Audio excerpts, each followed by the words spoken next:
Welcome back for another episode of the Vitamin C's podcast, proud part of the CLNS Media Network. I'm your host, Tim Sheils, and I am joined by my co-host and bro, Wayne Breezie Brown.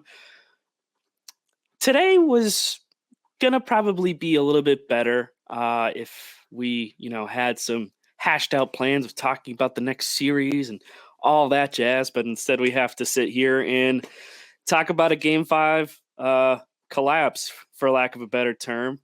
I think we all sort of thought that the Celtics would take care of business.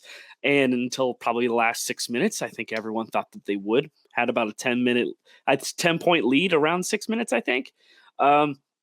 So before we hop into the nitty gritty of the ugly details of Game 5, Wayne, how are we holding up today?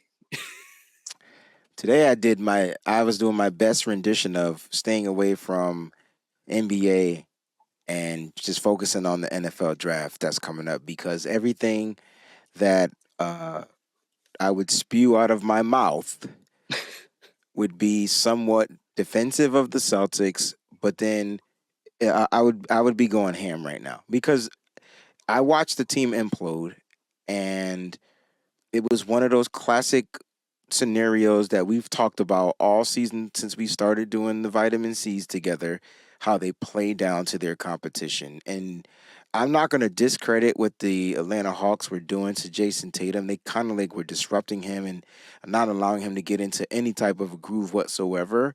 But the thing that pissed me off more about Tatum was the simple fact that he could have easily got to the basket whenever he wanted.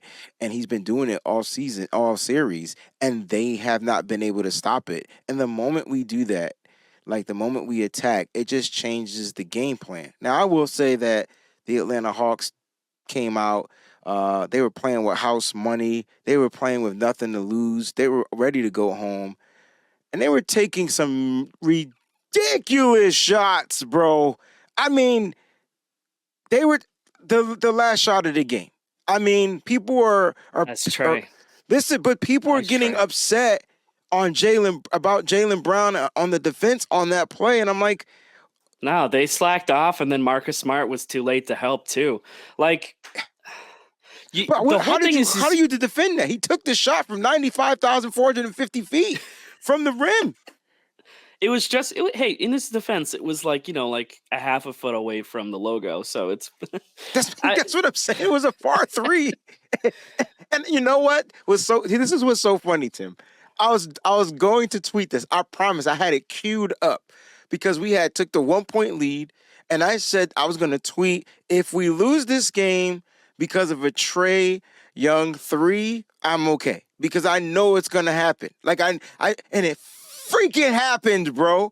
I was trying to psych myself up, that reverse psychology, get myself ready. He's not going to hit a 3 that deep. You know what I mean? And he did it. That junk hurt, bro. That junk hurt. It's rough, right? Because I feel like overall, now you're going to have to deal with going to Atlanta. I think the Celtics will probably have some newfound. I think they're going to play angry on Thursday. I would hope that they would. They put themselves in that kind of position, and I think overall, when you look at the night, Jason Tatum's performance was really underwhelming. I mean, 1 of 10 from 3 by the looks of it. Yeah, 1 of 10. I thought it was 1 of 11, but apparently 1 of 10. Either way, you're taking 10 3-pointers, man, and you hit one of them.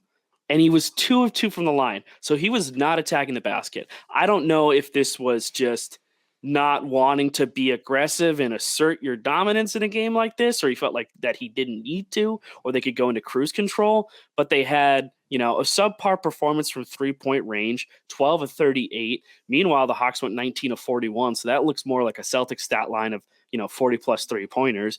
But you take care of the ball for most of the game, and you put yourself in a position to succeed, and then you take your foot off the accelerator. In the last 5 minutes, I think we saw that there were 5 turnovers in that fourth quarter, and 4 of them came in the last 5:25 of the fourth. And there were silly fouls, illegal screens. Well, just dumb turnovers that could have been avoided, and just if you're executing at the level that you need to, you don't have to worry about these kind of things. It's crazy to me. Hawks ripped off a 12-0 run between the 5:24 and 2:42 mark of the fourth quarter, which cut the score to 111 apiece. So that's how they tied it. Was going on a 12-0 run. They got outscored 20-8, I think, in the last. I think it was the last 5:25, wasn't it? The last 5:25, they got outscored 20-8. And we talked about this before. The only 8 points in that 5:25 stretch, 4 from Derek White and 4 from Rob Williams. And Jason Tatum in that fourth quarter, 1 or 2 from the field. No shot attempts. The only person I felt like that was trying consistently the entire night, outside of guys like Derek White and to a degree Rob, was Jaylen Brown. Jaylen Brown played the full fourth quarter. He played a full 12 minutes. And you can get on him about the 3-point shot. Okay, fine. I get it. You can't slack off his defense if you're going to play on ball. If anything, Marcus Smart should have been there. Marcus Smart should have been on the ball. They knew what was coming. They knew what was coming. They knew it was going to be Trae. He's going to pull from deep. That should have been Marcus's call. I agree. It's the only reason why he should have been out there. Because in my mind, like, if you're going to put him out there, he needs to be out there to play defense. But that lineup that they had there, their standard lineup of Rob, Brown, Tatum, Al, and Smart, we were looking at, let's see. Yeah, for that lineup played the minute 38 hang on. I think they played the last possession. Yeah, so like the last 30 seconds. I think the last run of the game, they were out there, and it wasn't working. Like you keep closing with Smart, and I think that you need to put Derek White in those positions. Because Smart had a couple ugly turnovers where he just did nothing in that fourth quarter that was really helping you. Like a net zero pretty much on the night there. -12. Look, it's so tough, man, right? It's so tough because we talk about a loss, and I think it was just more about how they lost. Like the energy from the beginning. All right, so the beginning of the game, you knew Atlanta was coming out shooting. You know, they were going to take their shot. They were going to shoot, and they did not stop. Like, that was the thing. I mean, they had 41 3-point attempts, right? And so they were coming out shooting. I mean, it didn't matter who it was, they were going to take some shots. And I'm going to say, like, some of them were miraculous, like deep. They were deep. When they're that deep, they're miraculous to me. Like, they're luck to go in. I mean, but there were a lot of uncontested threes that we were giving up. And I was like, why would you leave this guy wide open? Why are we not rotating on defense? Why is there 2 people here and nobody here? And it's just a wide open 3. They're going to shoot. If they miss, it's all good. But when they don't miss, it's just putting more pressure on how you're going to have to keep up the score. And literally, it was just a war. It was going back and forth for the Wild. The Celtics were in control of this game up until the last whatever minutes in the fourth quarter. Like, I just don't understand. I don't understand why they just decided to just give up, like, literally, and do silly things. Like, the silly turnovers is what gave, to me, the Atlanta Hawks the juju and the more opportunities. You talked about the Celtics being mean and mad and going into Atlanta. Yeah, they're going to get a mean, mad person back, too. His name is DeJounte Murray, and he's a little pissed off. He got suspended in the first place. He ain't going to give up the ghost like that. It's his own fault. It's his own fault. That's the funny thing is he puts out a video like, I seen it. It's your own fault. It's his own fault, but this conversation about But my point is that's going to give him energy. That's going to give him something to play hard about. That's all I'm trying to say. Like, he was dumb. He did something silly, and he definitely deserved to be reprimanded for it. But at this point, they're going to be at home. Now the Celtics have to travel to Atlanta, and they have to go into a hostile environment on a team, again, that really isn't playing for anything other than to keep their chances alive. And we shouldn't even be into Game 6 with the Atlanta Hawks. That's why everybody's making a mockery of the Celtics. Like, we shouldn't even be here. I'm happy that we have another opportunity, but this should have been over a long time ago. Yeah, and I think this is where you look at the whole conversation about rest and trying to get through these series so you can keep fresh legs. I'll be honest, once it gets, if and when they go through this series and they move on, I don't want to hear a single comment about someone being freaking tired. Oh, we're gassed up. Maybe you wouldn't have been gassed if you closed out the series like you were supposed to. Like, I hate this thing. And this is the issue that I have is it's going to it opens up the opportunity for injuries, and I hate that. Like, this was avoidable. This whole situation was avoidable. You just need to close out the game.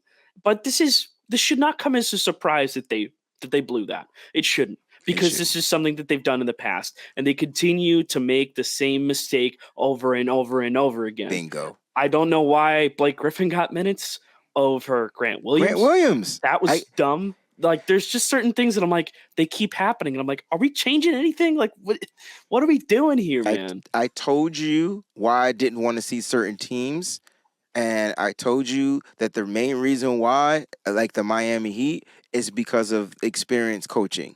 And so at some point, it comes down to the coach making the right decisions. I think everything that happens on the basketball court happens because of the players, but the coach's job is to manage and put players in the proper positions. And like, it was good to see Blake Griffin get in. The moment he gets in, he gets a foul.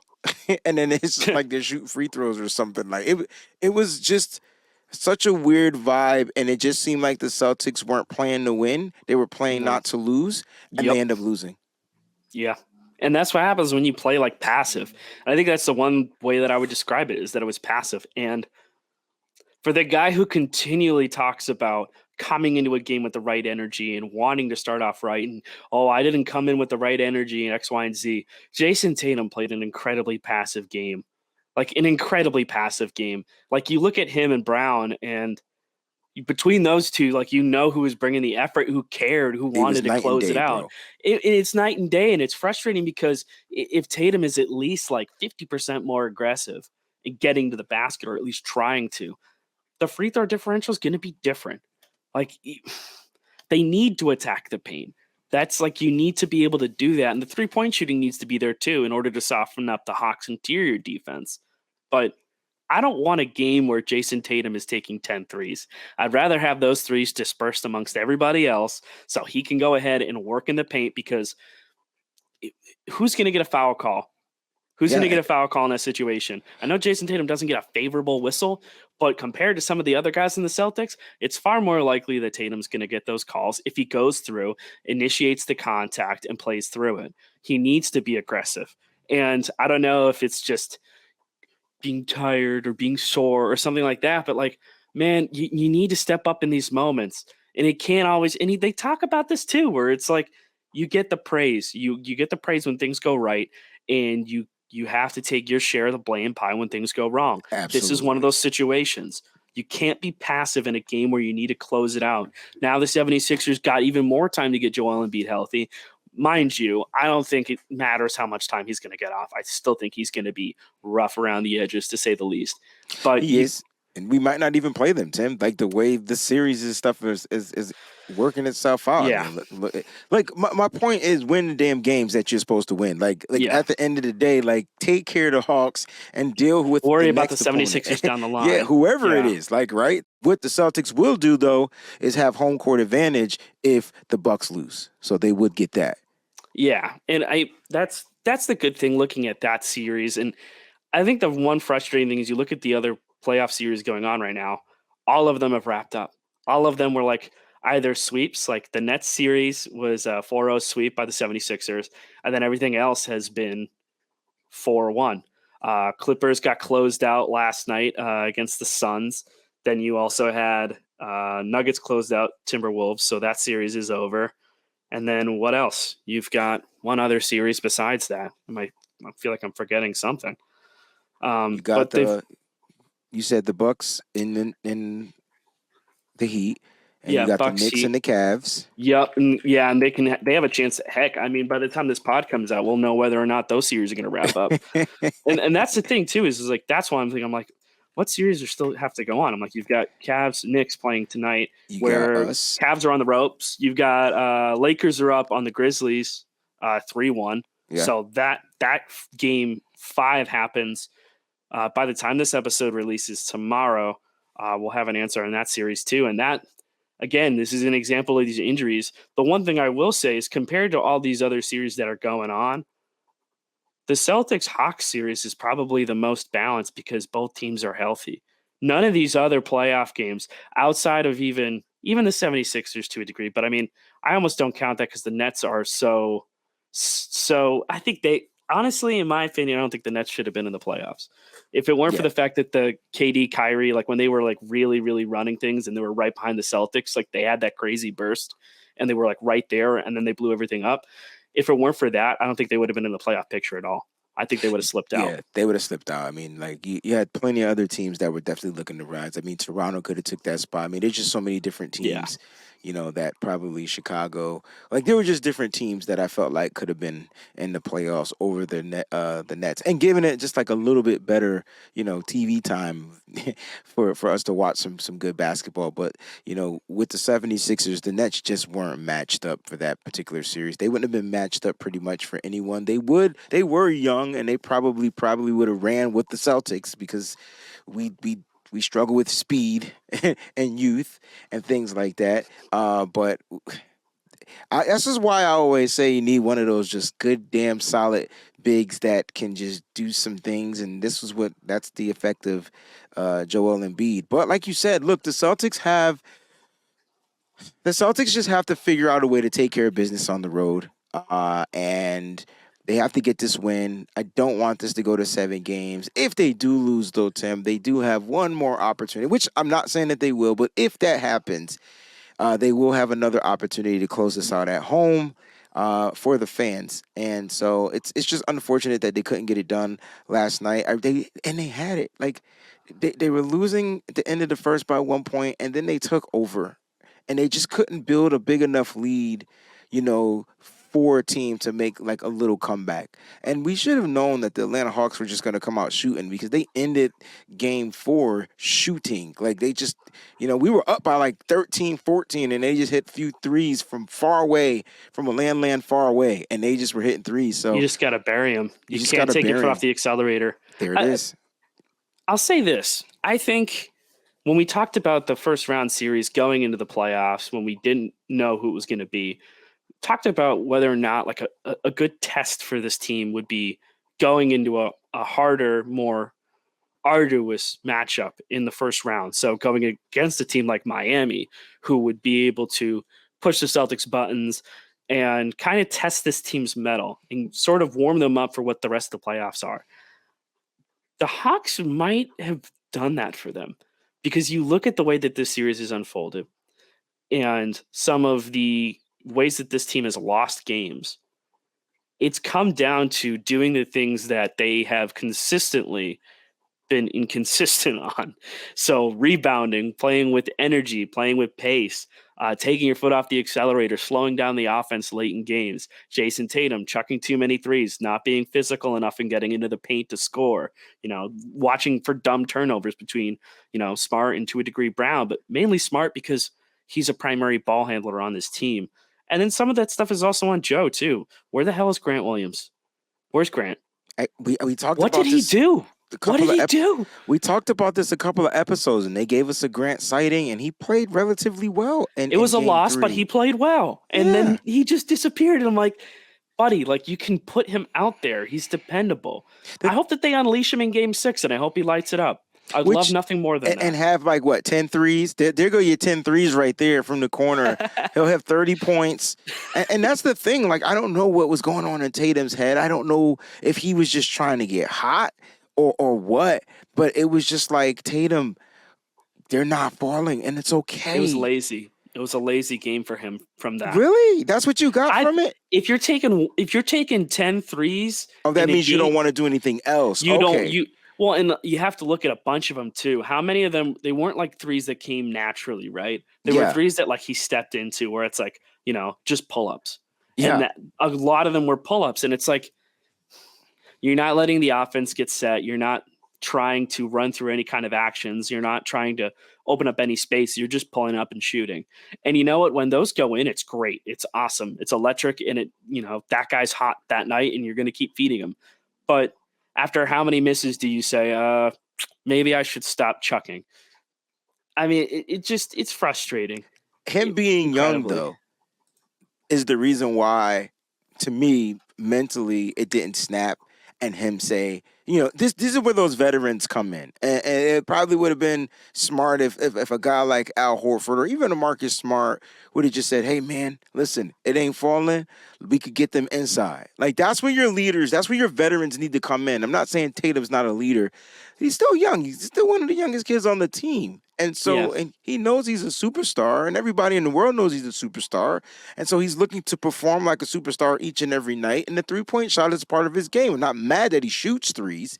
I'm just a little upset when he feels like, all right, I took 5, I made 1.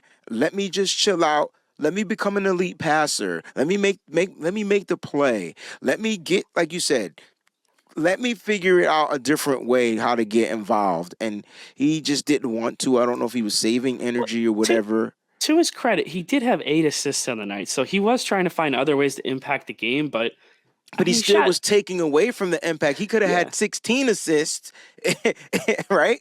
Or 20 assists.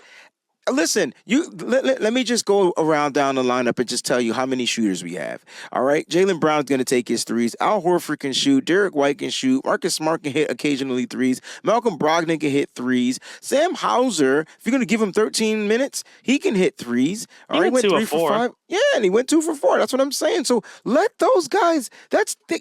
Sam Hauser's role is to only hit threes. Like just let him take them. Like let somebody else come in. And again, Joe, I need you to figure out this rotation thing because I get that we beat them bad games 1 and game 2. We struggled the next couple of games. And now we're only up by a game. So figure it out. Like he has to figure out this lineup. Don't get it twisted. I love Blake Griffin. I've always loved Blake Griffin. I love Hmm. Blake Griffin ever since he came out of Oklahoma. I'm cool with Blake Griffin. I just don't know if him coming into the game was only to spell minutes from Robert Williams and they were looking for I don't know, a rebounding type of an energy or somebody Yeah, that can possibly draw some type of fouls or whatever. I don't know if that was the issue, but I think you need Grant and whatever beef or whatever issue that him and Joe has, they need to squash it because it should only be about the championship. After that, they can fight, they can duke it out, they can grab some joust sticks, they can get boxing gloves, they can do whatever they want. But right now, they got to go get that banner. yeah, and I think being passive is just the way to lose it. I don't understand. I guess the big thing for me is I feel like there's more pluses to have Grant on the floor than it is to have Blake on the floor. And I like Blake again, like he's been great, and you can sub him in there now and again to take some pressure off other people. But this is a game where you need 3-point shooting. You need to not sacrifice in defense. You need someone with hustle. I just don't know. Maybe they're worried about Grant Williams hijacking the offense or making a couple dumb plays, but like, We make dumb plays, period. We're the yeah, like Celtics. they don't have to worry about it. Tatum was 1 of 10. Okay, so for example, Tatum is 1 of 10 from 3 in the game, and I keep harping on that because he's 8 of 21 on the night from the field, which means that he is 7 of 11 from everywhere else except the 3-point line. So like, buddy, the threes aren't falling. Just attack the basket, get in your mid range, like try and do anything except just That chucking from sounds like a deep. big brain fart. I'm trying to look, Massive. but here's the thing, Tim. And I promise you, like I don't know our players, like because I didn't grow up with them. I'm old enough to be their uncle. But here's the funny thing, right? I guarantee you, they were trying to bury the Hawks. They were trying to bury them with threes. Forcing it. Yes, Mm-hmm. yes. They were trying to bury them, bro. And if Tatum's shots would have fallen, because don't get it twisted, there's games where he is just on fire. It just wasn't last night. If he hits 3 threes, if he hits 3 of those, misses, then it's a completely different ball game, you know? And that's the thing that's frustrating is like you go back and you look at it and you say, well, some of those shots, maybe if I didn't take them, we could have gotten something out of this possession. So it's frustrating, but at the end of the day, there's not too much else I can really take from it. I think this was more of just a vent session of just like, get ready for game 6. A game 6 that you shouldn't have had to have played, and you kind of have to let it sit and simmer. And I'm hoping that it pisses them off. I hope that the Celtics are pissed as we are, and I I, think that they are. I agree with you. I agree with you. I wasn't disagreeing with you when you said that earlier. I think they're going to go in there uh, a lot. a lot upset. Like, they're going to be mad. They know that they play down to their competition. And again, this is something they've been doing all season long. And that's why I always get on our coach, because I say to myself, Coach, you got to fix it. You got to find a way to nip it in the bud. Like, you see your team slipping, your job is to not let them fall off the edge, right? If my Just team call is a timeout, Joe. Just call a timeout. This is not the time to be like, let them work through it. No, man, if it's slipping, you need to call a timeout so you can reel it in. It's okay to call a timeout, especially when you have them. You're not going to get attacked unless you run out of timeouts. You can't take them with you. Once the whistle goes off, that's it. For a guy that used the challenge very early in the game, he could have called the timeout. Just slow stuff down. Like, just them to regroup. And that's what timeouts are for. That's what coaches are for. And you know what? Again, guys, this is not us chomping at our head coach. But listen, he's got to be able to take it too. Shoot, everybody's got to take constructive criticism. And all we're doing is just trying to put out ways for him to be just a little bit better. I'm not a head coach. I'm not a basketball coach. I'm not any of that. All I know is it's okay to call timeout. You see your guys are slipping. You don't want to lose this game. And bam. And I said Derek White is the MVP of this series, right? I know I said that. And it showed on the other night, like that foul that he was able to draw. I thought they were going to call it a charge. And then they went to review it. I'm like, Lord, please don't let them overturn this or anything like that. He makes his free throws under the clutch. We go up by 1, and it's just 7.5 seconds left on the clock. It's just way too much time, right? And so I just felt like Derek White, if he took too long to get involved in this game. Like, to me, it took him too long to get involved. Derek White has to also come out being aggressive as well. So aggressive, to me, Tim, from this episode, aggression was the key. Like, we just weren't aggressive. Yeah. Jaylen Brown was aggressive, but the team wasn't aggressive. Even I don't think Al, you could sleep on that. Oh my gosh, can we talk about Al Horford, how he passed up like layups for attempted threes? Al, you are almost 7. I guess you're 7 feet tall. I don't know. You might have shrunk. 6'9", 6'10", actually. Whatever. You find a way to score at the rim, bro. You don't got to pass up for a 3. Then we missed a 3. Then they run in with numbers and they hit a 3. It's just they just gotta be. They just have to attack the basket. I think this is a way that you gotta attack this team, because if you're gonna try and get if you turn it into a shootout matchup against a Hawks team that has plenty of 3-point shooting, you're gonna have a bad time. It's what it feels like. I mean, just you can't get into it. Yeah, can't get into a shootout with this team. But only because we're just not built for shootouts. Yeah. We have shooters. Excuse me. We have people that can shoot, but we don't have shooters. Does that make sense? We got a shooter. We have but he doesn't shoot enough. How about that? Yeah, fair enough. So I think that's it. All I have for today. I don't know if you have anything else to add, but nah, man, that's pretty much spot on, Tim. Feel like we've aired our grievances, and we needed it, right? Because we saved our stuff for like a show, right? Because I easily probably sent you 4 or 5 lines of frustration, and I don't think you even responded. You was like, "Hey, you want to record today?" I was just like, "Hey, how we feeling, buddy?" You're like, "Hey, bud." Yeah, I was tight last night, man. Oh my gosh, you, man! I saw all that, and I was just like, "Oh God, I don't even want to process this." I know, but we will be back, rain or shine, after Game 6. Hopefully, we'll have some happier moods. So we shall. We're winning Game 6. There ain't no hope. We win in Game 6. You can mark it, book it. He's knocking on. I hope that's real wood. That's probably it's real wood, not sheetrock. All right. So listen, we're winning Game 6. I bet your bottom dollar. All right. Fair enough. That has been the Vitamin C's today. Proud part of the CLNS Media Network. We will catch you next time. Cheers. Peace. Sign up at FanDuel.com/Boston and get in on the action with $200 in bonus bets. Guaranteed when you place your first $5 bet.